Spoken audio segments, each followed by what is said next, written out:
جرمنی کے دارالحکومت برلن کی ایک مقامی مسجد میں مسلم اور جرمن کمیونٹی نے مل کر نیوزی لینڈ سانحے کے شہداء کو خراج عقیدت پیش کرنے کے لیے تقریب کا انعقاد کیا۔ تقریب میں نیوزی لینڈ کے سفیر سمیت مختلف مکاتب فکر کے افراد نے شرکت کی اور متاثرہ افراد اور ان کے اہل خانہ کے لیے دعا کی۔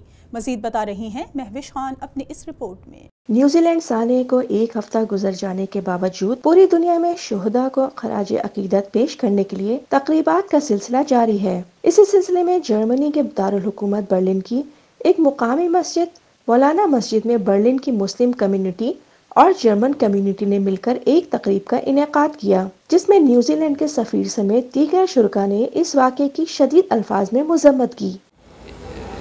Very sorry about that what happened there, and we had in Germany about 1,700 Friday prayers about the situation in New Zealand. مقررین کا کہنا تھا کہ اسلام ایک امن پسند مذہب ہے۔ ہیلو برادر، السلام علیکم، خوش آمدید، یہ وہ الفاظ ہیں جن سے حملہ آور کا استقبال کیا گیا۔ اسلام تو کیا، اس قسم کی جاہلیت کا مظاہرہ کرنے کی اجازت تو کوئی بھی مذہب نہیں دیتا۔ ہم یہ بتانا چاہتے ہیں دنیا کو کہ آپ کے جو ٹیرر اور ہارر ہے وہ ہمیں ڈیوائیڈ نہیں کر سکتا، کیونکہ ہمارا جو مذہب ہے وہ امن کا پیغام دیتا ہے، اور ہم دنیا کو بھی یہی پیغام دیتے ہیں کہ ہم امن کے ساتھ یوں ہی بڑھتے رہیں گے۔ دراصل میں یہ تو ایک انتہائی دردناک المناک واقعہ تھا۔ تقریب میں موجود ایک مقرر کا کہنا تھا کہ جس انداز سے نماز جمعہ کے وقت مسجد میں گھس کر لوگوں پر گولیاں چلائی گئیں اور پھر اسے لائیو فیس بک پر دکھایا گیا، ایسی جاہلیت کی مثال تو اس سے پہلے کہیں نہیں ملتی۔ کیتھولک چرچ کے پادری اور دیگر افراد کا کہنا تھا کہ اب وقت آ گیا ہے کہ ہمیں ایک دوسرے کے متعلق غلط فہمیوں کو دور کرنے کی ضرورت ہے۔ آج سے ایک ہفتے قبل آج ہی کے دن ایک اندوہناک واقعہ پیش آیا نیوزی لینڈ کے کرائسٹ چرچ میں۔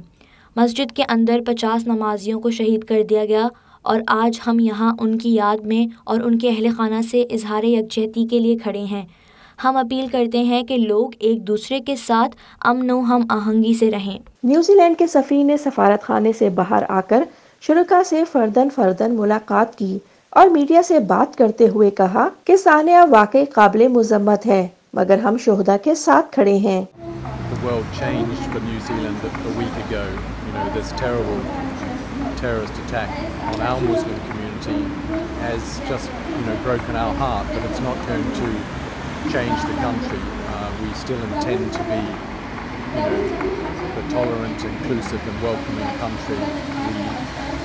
As I said in some earlier remarks, the victims, they were our friends, our colleagues, our neighbours, they are us. مزید شرکاء کا کہنا تھا کہ جس دن کرائسٹ چرچ میں 50 مسلمانوں کو شہید کیا گیا وہ ایک سیاہ دن تھا، اور آج ہم انہی کی یاد میں جمع ہوئے ہیں۔